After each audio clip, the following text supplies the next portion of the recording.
கர்த்தருடைய பரிசுத்த நாமத்துக்கு மகிமை உண்டதாக. மீண்டும் உங்களை இந்த வீடியோ மூலமாக சந்திப்பதில் மிக்க மகிழ்ச்சி அடைகிறேன்.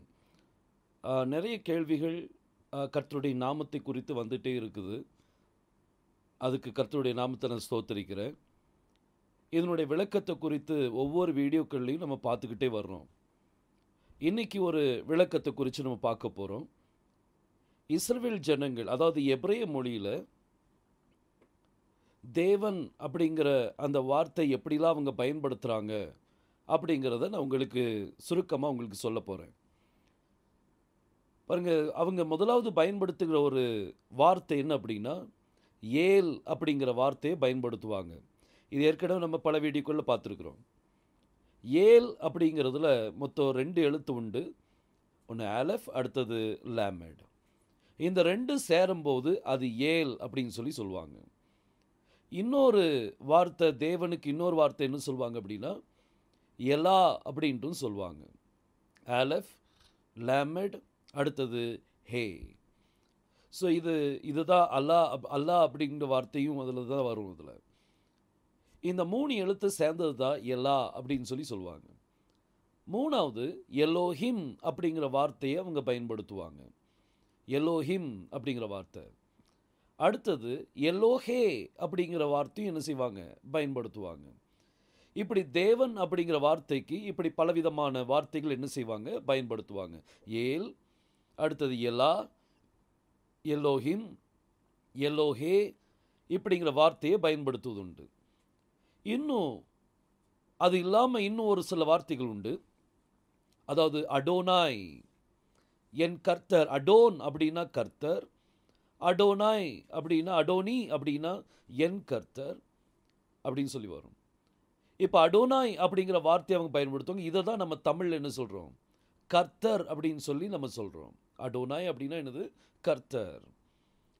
அதை இங்கிலீஷில் லார்ட் அப்படின்னு நம்ம சொல்கிறோம். எங்கெல்லாம் யெகோவா தேவனுடைய பெயர் இருக்குதோ, யெகோவா, யாவே, யாவா, இப்படி பல உச்சரிப்புகள் உச்சரிப்பாங்க. ஒவ்வொருத்தரும் ஒவ்வொரு கொள்கையை வச்சு அதை உச்சரிக்கிறது உண்டு. ஸோ இந்த 4 எழுத்து யோத், ஹே, வாவ், ஹே, இந்த 4 எழுத்து சேர்ந்த அந்த எழுத்துக்களுடைய வார்த்தையினுடைய உச்சரிப்பு ஒவ்வொருத்தரும் ஒவ்வொரு மாதிரி என்ன செய்கிறோம், உச்சரிக்கிறோம். இந்த வார்த்தையை உச்சரிக்கிறதுக்கு பதிலாக அவங்க என்ன சொல்லுவாங்க, அடோனாய் அப்படிங்கிற வார்த்தை சொல்லுவாங்க. எங்கெல்லாம் யோதே வாவ்ஹே வருதோ அதெல்லாம் அந்த இடத்துல வரும்போது அது அடோனாய் அப்படின்னு சொல்லுவாங்க. அதான் கர்த்தர்னு சொல்லி நம்ம தமிழ் வேதாகமத்தில் அது மொழிபெயர்க்கப்பட்டிருக்கிறது. இப்படி பல வார்த்தைகள் உண்டு. இன்னும் யா அப்படிங்கிற கர்த்தருடைய பெயரை அதையும் கர்த்தர் அப்படின்னு தான் மொழிபெயர்க்கப்பட்டிருக்கிறது. நிறைய இடங்களில் யாங்கிற பெயர் கொடுக்கப்பட்டிருக்குது. அதுலேயும் கர்த்தருங்கிற பெயர் தான், கர்த்தருங்கிற வார்த்தை தான் என்ன செய்யப்பட்டிருக்குது, மொழிபெயர்க்கப்பட்டிருக்கிறது. இப்படி நீங்கள் பல பெயர்களை நீங்கள் என்ன செய்யலாம், பார்க்கலாம். ஆனால் வேதம் சொல்லுது பாருங்கள், ஒரு வசனத்தை நம்ம வாசிக்கலாம். உபாகமம் 6ஆம் அதிகாரம் அதில் 4ஆம் வசனத்தை நம்ம வாசிக்கலாம். இஸ்ரவேலே கேள், நம்முடைய தேவனாகிய கர்த்தர் ஒருவரே கர்த்தர். பாருங்க, பைபிள் சொல்லுது, இஸ்ரவேலே கேள், நம்முடைய தேவனாகிய கர்த்தர் ஒருவரே கர்த்தர். இங்கே நீங்கள் பார்த்தீங்க அப்படின்னா கர்த்தர் அப்படிங்கிற வார்த்தை கொடுக்கப்பட்டிருக்குது. கர்த்தருங்கிற வார்த்தை தமிழில் கொடுக்கப்பட்டிருக்குது. ஆனால் மூல வேதாமத்தில் பார்த்தீங்கன்னா நம்ம தேவனுடைய 4 எழுத்து அங்கே கொடுக்கப்பட்டிருக்கு. யோதே, வாவ்ஹே, இந்த 4 எழுத்து என்ன செய்யப்பட்டிருக்கு, கொடுக்கப்பட்டிருக்கு. அதை ஹீப்ரூவில் சொல்லும்போது ஷமா இஸ்ராயேல், அடோனாய் அப்படின்னு சொல்லுவாங்க. அந்த 4 எழுத்து வரும்போது அதுக்கு பதிலாக அடோனாய் போட்டுருவாங்க. ஸோ இதில் நான் யாவே அல்லது யாவா அல்லது யஹோவா அப்படிங்கிற வார்த்தையை நீங்கள் என்ன செய்யுங்க, பயன்படுத்தி பாருங்கள். ஷமா இஸ்ராயேல், அடோனாய் எலோஹேனு, அடோனாய் எஹாத். இஸ்ரவேலே கேள், நம்முடைய தேவனாகிய கர்த்தர் எலோஹேனு அப்படின்னு சொல்லி கொடுத்துக்கணும். தேவன் அப்படிங்கிறதுக்கு என்ன கொடுத்துக்கணும், நம்முடைய தேவன் அப்படிங்கிறதுக்கு எலோஹேனு. எலோஹே அப்படிங்கிற வார்த்தை என்ன அப்படின்னா தேவனை குறிக்கும். எலோஹே அப்படின்னா என்னது, தேவனை குறிக்கும். நம்முடைய தேவன் அப்படிங்கிறதுக்கு எலோஹேனு. எலோஹேனு, அடோனாய் எஹாத். அவர் ஒருத்தர் தான் எலோஹே அப்படின்னு சொல்லி என்ன செய்யப்பட்டிருக்கு, கொடுக்கப்பட்டிருக்கு. அப்போ இஸ்ரவேல் ஜனங்கள் யெகோவா தேவனை தவிர, அதாவது யாவே அல்லது யாவா, எந்த உச்சரிப்பு நீங்கள் உச்சரிக்கிறீங்களோ அதை நீங்கள் பாருங்கள். அவரை தவிர வேற ஒருத்தரையும் அவங்க எலோஹே அப்படின்னு சொல்லி என்ன செய்யக்கூடாது, சொல்லக்கூடாது. வேற யாரும் எலோஹேன்னு சொல்லக்கூடாது. நீங்க யாத்திராகமம் 20ஆம் அதிகாரம் 3ஆம் வசனத்தை வாசிக்க, என்னையன்றி உனக்கு வேறே தேவர்கள் உண்டாயிருக்க வேண்டாம். இங்க பைபிள் சொல்லுது, என்னை அன்றி வேறே தேவர்கள் உண்டாயிருக்க வேண்டாம். இதை நீங்க ஹீப்ருவில் நீங்க பார்த்தீங்கன்னா, லோ இஹ்யா லேகா எலோஹிம் அஹ்ரீம் அல் பனாயா அப்படின்னு சொல்லி கொடுக்கப்பட்டிருக்குது. இதுல எலோஹிம் அப்படிங்கிற வார்த்தை கொடுக்கப்பட்டிருக்கு. என்னையன்றி வேற தேவர்கள் உண்டாயிருக்க வேண்டாம், என்னையன்றி வேற எலோஹிம் உண்டாயிருக்க வேண்டாம் அப்படின்னு சொல்லி கொடுக்கப்பட்டிருக்குது. இந்த எலோஹிம்ங்கிற பேரு யெகோவா தேவனை தவிர வேற யாருக்கும் பயன்படுத்தக்கூடாது. அது இஸ்ரவேல் ஜனங்களுக்கு கொடுக்கப்பட்ட ஒரு கட்டளை. அவங்க எலோஹி ஏழுன்றும் சொல்லக்கூடாது, எல்லான்றும் சொல்லக்கூடாது, எலோஹே அப்படின்னு சொல்லக்கூடாது, எலோஹிம்னு சொல்லக்கூடாது. அவங்களுக்கு யார் எலோஹிம் அப்படின்னா, யோதே வாவ்ஹே 4 எழுத்து, அவர் தான் அவங்களுக்கு யாரு எலோஹிம், எலோஹே, ஏல், அப்படி எல்லாமே அவர் தான் அதை என்ன செய்ய குறிக்கும். அவங்களுக்கு அவரை தவிர வேற யாரையும் அவங்க எலோஹிம் சொல்லி என்ன செய்யக்கூடாது, சொல்லக்கூடாது. ஆனால் இஸ்ரவேல் ஜனங்கள் அவங்களுடைய வாழ்க்கையில் நிறைய பேரை, நிறைய விக்கிரகங்களை அவங்க எலோஹிம் சொல்லி ஏற்றுக்கொண்டாங்க. அப்படி ஏற்றுக்கொண்டது நிமித்தம் கர்த்தர் அவங்களுக்கு விரோதமாக நின்றார். ஏன்னா அந்த வார்த்தை அவருக்கு தவிர வேற யாருக்கும் அவங்க பயன்படுத்தக்கூடாது. யெகோவா தேவனை தவிர வேற யாருக்கும் எலோஹிம்ங்கிற வார்த்தை என்ன செய்யக்கூடாது, கொடுக்கக்கூடாது. அது கர்த்தர் கொடுத்த ஒரு கட்டளை. அவங்களுடைய முதல் கட்டளை அதுதான். ஷமா இஸ்ராயேல் அடோனா எலோஹேனு அடோனா எஹாத். இஸ்ரவேலே கேள், நம்முடைய தேவனாய கர்த்தர் ஒருவரே கர்த்தர், அவர் ஒருத்தர் தான் எலோஹேனு, அவர் ஒருத்தர் தான் எலோஹே, அவர் ஒருத்தர் தான் எலோஹிம். வேற யாரையும் இஸ்ரவேல் ஜனங்கள் எந்த ஒரு விக்கிரகத்தையும் அவங்க என்ன செய்யக்கூடாது, எலோஹிம் சொல்லி சொல்லக்கூடாது. ஆனால் எலியாவுனுடைய நாட்களில் இவங்க என்ன செய்துட்டாங்கன்னா, பாகால எலோஹிம் சொல்லி ஏற்றுக்கொண்டாங்க. பாகால் தான் அவங்களுக்கு எலோஹிம் சொல்லி ஏற்றுக்கொண்டாங்க. பாருங்க, 1 ராஜாக்கள் 18ஆம் அதிகாரம் 21ஆம் வசனத்தை நம்ம வாசிக்கலாம். அப்பொழுது எலியா சகல ஜனத்தண்டைக்கும் வந்து, நீங்கள் எந்த மட்டும் 2 நினைவுகளால் குந்தி குந்தி நடப்பீர்கள்? கர்த்தர் தெய்வமானால் அவரை பின்பற்றுங்கள், பாகால் தெய்வமானால் அவனை பின்பற்றுங்கள் என்றான். ஜனங்கள் பிரதியுத்தரமாக அவனுக்கு ஒன்றும் சொல்லவில்லை. இங்க எலியா தீர்க்கதரிசி இஸ்ரவேல் ஜனங்களை பார்த்து ஒரு காரியம் சொல்றார். கர்த்தர் தேவனானால் அவரை பின்பற்றுங்கள், பாகால் தேவனானால் அவனை பின்பற்றுங்கள். இந்த இடத்துல தேவன்கிற வார்த்தைக்கு ஹீப்ருல எலோஹிம் சொல்லப்பட்டிருக்குது. எபிரேய மொழியில வேதாகமத்தில் நீங்க பார்த்தீங்கன்னா பைபிள்ல எலோஹிம் அப்படின்னு சொல்லி கொடுக்கப்பட்டிருக்குது. ஸோ கர்த்தர் எலோஹிமானால் அவரை பின்பற்றுங்கள், பாகால் எலோஹிமானால் அவனை பின்பற்றுங்கள். அப்போ இவங்க யாரை எலோஹிம் சொல்லி ஏற்றுக்கொண்டிருந்தாங்க அப்படின்னா, பாகால எலோஹிம் சொல்லி ஏற்றுக்கொண்டிருந்தாங்க. தேவனுக்கு பொருத்தமான வார்த்தை வேற யாருக்கும் கொடுக்கக்கூடாது. தேவன் தன்னுடைய மகிமை வேறு ஒருவருக்கும் கொடார். அவர் தன்னுடைய மகிமை வேற யாருக்கும் கொடுக்க மாட்டார். அவரை என்ன வார்த்தை சொல்லி கூப்பிடணுமோ அந்த வார்த்தையை வேறொரு விக்கிரகத்தை பார்த்து என்ன செய்யக்கூடாது, கூப்பிடக்கூடாது. அது கர்த்தருக்கு பிரியமில்லாத ஒரு காரியம். ஆனால் இஸ்ரவேல் ஜனங்கள் அதை செய்து கொண்டுதான் இருந்தாங்க. அதனால தான் அவங்க மேலே அடிக்கடி அவங்க மேலே ஆக்கினை தீர்ப்பு வந்துக்கிட்டே இருந்தது. இங்க வேதாகமத்தில் நீங்க பார்க்கும்போது எபிரேய மொழியில கர்த்தர், அதாவது 4 எழுத்து, யோதே வாவே, அவர் எலோஹிமானால் அவரை பின்பற்றுங்கள், பாகால் எலோஹிமானால் அவனை பின்பற்றுங்கள். இந்த இடத்துல யோதே வாவே இந்த 4 எழுத்து கொடுக்கப்பட்டிருக்குது. யா அப்படிங்கிற சுருக்கமான பெயர் அங்க பைபிள்ல கொடுக்கப்படவில்லை. யா எலோஹிமானால் யாவை பின்பற்றுங்கள், பாகால் எலோஹிமானால் அவனை பின்பற்றுங்கள் சொல்லி கொடுக்கப்படலை. ஆனால் 4 எழுத்து முழுமையான பெயர் கொடுக்கப்பட்டிருக்குது, சுருக்கமான பெயர் கொடுக்கப்படலை. அந்த 4 எழுத்து யோதேவாவே என்கிட்ட ஒரு கொஸ்டின் மாதிரி ஒரு வீடியோ வந்தது. யா தேவனானால் யாவை பின்பற்றுங்கள், யாகு தேவனானால் யாகுவை பின்பற்றுங்கள் அப்படின்னு சொன்ன மாதிரி வந்தது. அந்த யாகு வானராக்கினி. ஸோ எது மட்டும் நீங்கள் குந்தி நடப்பீர்கள் அப்படின்னு சொல்லி ஒரு வீடியோ அனுப்புனாங்க. ஸோ அதில் யான்ட்டும் கொடுக்கப்படல, யாகுண்டும் கொடுக்கப்படல, அங்கே பாகால் தான் கொடுக்கப்பட்டிருக்குது. ஸோ கர்த்தர் எலோஹிமானால் கர்த்தரை பின்பற்றுங்கள், பாகால் எலோஹிமானால் அவனை என்ன செய்யுங்க, பின்பற்றுங்கள்னு சொல்லி கொடுக்கப்பட்டிருக்குது. எலோஹிம்ங்கிற பெயர் நம்ம தேவனை தவிர வேற எந்த ஒரு விக்கிரகத்துக்கும் என்ன செய்யாது, போகாது. ஆனால் இஸ்ரவேல் ஜனங்கள் தேவனுடைய மகிமை வேறொரு விக்கிரகத்துக்கு கொடுத்துட்டு இருந்தாங்க. அதனால தான் அவங்க மேலே ஜட்ஜ்மெண்ட் இறங்கிட்டே இருந்தது. அப்பப்போ அவங்க மேலே ஜட்ஜ்மெண்ட் இறங்கிச்சு. பாருங்க, இன்னைக்கும் வேற எந்த ஒரு தேவனுடைய பேரை வேற எந்த ஒரு விக்கிரகத்துக்கும் என்ன செய்யக்கூடாது, கொடுக்கக்கூடாது. ஆனால் ஜனங்கள் கொடுத்து வச்சிருந்துருக்குறாங்க.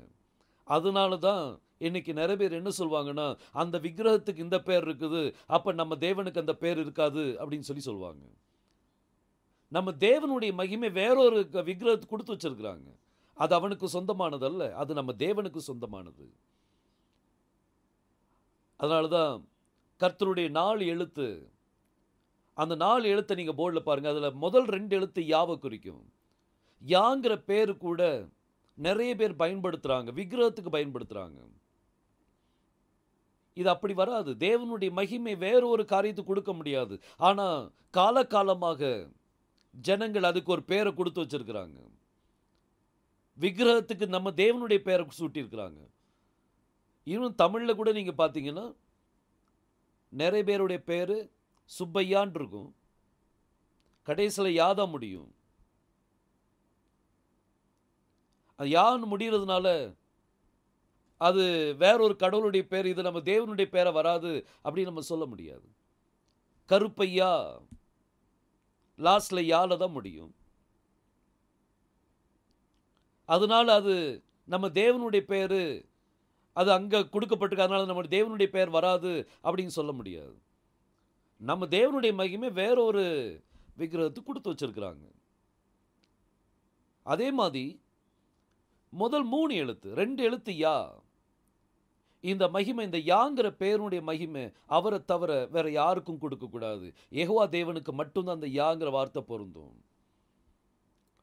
முஸ்லீம் சகோதரனை பார்த்தீங்கன்னா யா அல்லான்னு சொல்லுவாங்க, அதுலேயும் யான்கிற வார்த்தை வருது. அப்படி வரும்போது அப்போ யாதான் அல்லா அப்படிங்கிற மாதிரி வந்துச்சு அப்படின்னா, அப்போ நம்ம யாரு? யாரோ ஒருத்தர் சூட்டியிருக்காங்கிறதுனால நம்ம தேவதூஷணம் பண்ணக்கூடாது. அந்த அந்த வார்த்தையினுடைய மகிமை வெறும் நம்ம கர்த்தருக்கு மட்டும்தான் போகும். யாங்கிற வார்த்தை யெகோவா தேவனுக்கு மட்டும்தான் பொருந்தும். யெகோவா, யாவே, யாவா, வாட் எவர் இட் இஸ், நீங்கள் எப்படி ப்ரொனவுன்ஸ் பண்ணுறீங்களோ அதை உங்களை சார்ந்தது. அந்த 2 எழுத்து யா, அது நம்ம தேவனுடைய மகிமை. அதே மாதிரி 3 எழுத்து யோதே வாவ், யாஹூ, இந்த 3 எழுத்து உச்சரிக்கும் போது யாஹூ அப்படின்னு சொல்லி வரும். இந்த யாஹூங்கிற பேர், இது வானராக்கினியுடைய பேர், அனாத் யாஹூ அப்படின்னு சொல்லி வருது. கடைசியில் யாஹூ வருது. அது யாஹூ அது ஒரு விக்கிரகத்தின் பெயர் அப்படின்னு சொல்லி கர்த்தருடைய நாமத்தை நீங்கள் நிந்திக்காதீங்க. யாஹூங்கிற பெயர் நம்ம தேவனுடைய பெயர். அந்த மகிமையை வேறொரு விக்கிரகத்துக்கு கொடுத்து வச்சிருக்கிறாங்க. ஆனால் தேவன் அந்த மகிமை யாருக்கும் கொடுக்க மாட்டார். அது யாரும் கொடுக்க மாட்டார். பாருங்க, வேதத்தில் நம்ம போன வீடியோவில் நம்ம பார்த்தோம், எத்தனையோ தீர்க்கதரிசிகளுடைய பெயர் எரேமியாஹூ, அவங்க பேர் யாஹூல தான் முடியும். ஏசாயா, அவங்க பேர் ஏசாயாஹூ அப்படின்னு தான் முடியுது. எலியா, நம்ம எலியான்னு சொல்கிறோம், ஆனால் வேதத்தில் அவங்களுடைய பேர் எலியாஹூ. எலியாஹூன்னு அர்த்தம் என்னது? யாஹூ என் தேவன் அப்படின்னு சொல்லி அர்த்தம். அப்போ சிந்திச்சு பாருங்க, நம்ம தேவனுடைய நாமத்தின் மகிமை வேற யாருக்கும் கொடுக்கக்கூடாது, நீங்க கொடுக்கக்கூடாது. நீங்களும் நானும் தேவனுடைய நாமத்தின் மகிமை வேற யாருக்கும் கொடுக்கக்கூடாது. ஆனால் மற்ற ஜனங்கள் ஒருவேளை கொடுத்து வச்சிருந்துக்கலாம், ஆனால் அந்த மகிமை அவங்களுக்கு போகாது. அது நம்ம தேவனுக்குரியது. அந்த நாமத்துக்கு சொந்தக்காரர் நம்ம தேவன் மட்டும்தான். சிந்திச்சு பாருங்க, நம்ம தேவனுடைய நாமத்தை நம்மளே தூஷிக்க கூடாது. சில ஜனங்கள் ஜீசஸ் அப்படிங்கிற பெயர் அது ஒரு கிரேக்க கடவுளுடைய பெயர் அப்படின்னு சொல்லுவாங்க. ஜியூஸ் அப்படிங்கிற ஒரு கடவுளுடைய பெயர் அப்படின்னு சொல்லி இணைச்சு சொல்லுவாங்க. அது எவ்வளவு பெரிய தேவதூஷணம் பாருங்க. கர்த்தருடைய நாமம் சுருக்கப்பட்டு ஈசுஸ்ன்னு சொல்லி வந்துச்சு. அந்த ஈசுஸ் ஜீசஸா என்ன செஞ்சுட்டு மாறிட்டு. அந்த ஜீசஸை ஜியூஸ் கடவுளோடு நீங்க இணைக்காதீங்க.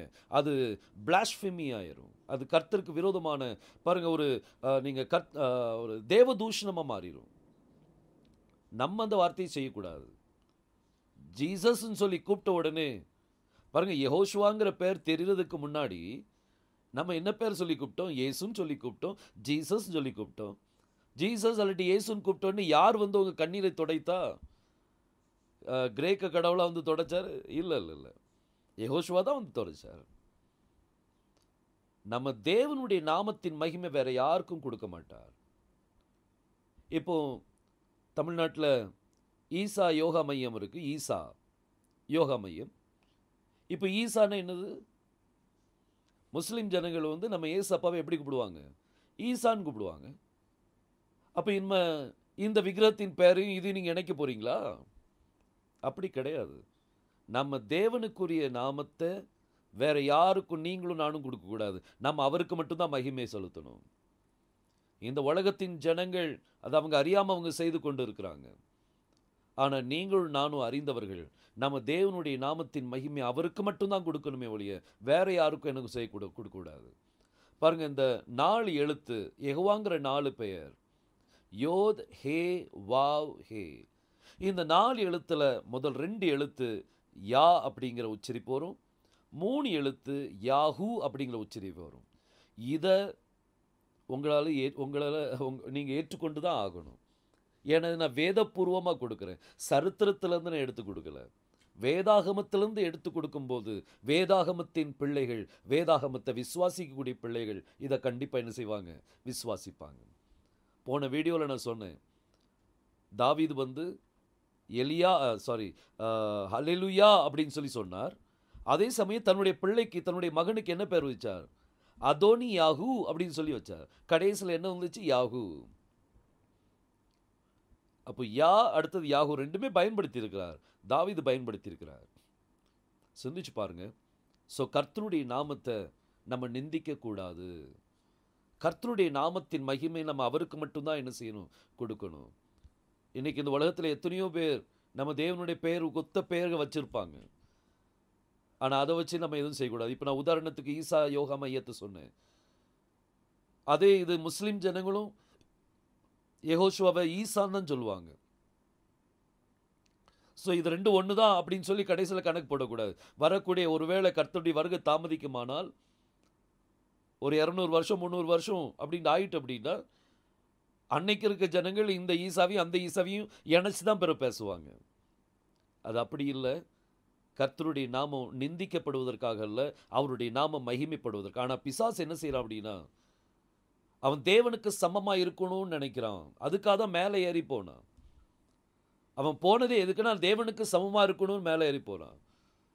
அப்போ இப்பவும் தேவனுடைய பேரை திருடுறதுக்கு தான் முயற்சி பண்ணுவான். அந்த மகிமை அவன் திருடுறதுக்கு தான் முயற்சி பண்ணுவான். ஏன்னா அவருக்கு சமமாக இருக்கும்னு நினைக்கிறான்ல.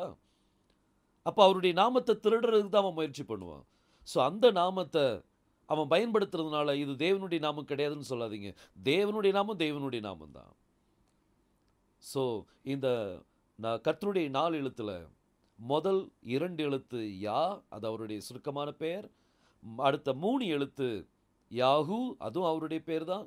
அப்புறம் யோதே வாவ்ஹே, இந்த 4 எழுத்தும் அது அவருடைய பெயர். இந்த நாமத்தை வச்சு யாரும் விளையாடக்கூடாது. இந்த நாமத்தினால யாரும் விளையாட வேண்டாம். ஏன்னா அது கர்த்தருடைய நாமம். கர்த்தர் உங்களை ஆசீர்வதிப்பாராக. இன்னைக்கு நம்ம கர்த்தருடைய நாமத்தை குறித்தான காரியங்களை நம்ம பார்த்து கொண்டே வர்றோம். ஒவ்வொரு காரியமாக ஒவ்வொரு வீடியோவிலும் சுருக்கமாக நம்ம பார்த்துக்கிட்டு இருக்கிறோம். இன்னும் அடுத்த வீடியோவில் ஒரு சில காரியங்கள் நான் கொண்டு வர போகிறேன். கர்த்தர் நம்மளை ஆசீர்வதிப்பாராக. ஆமென்.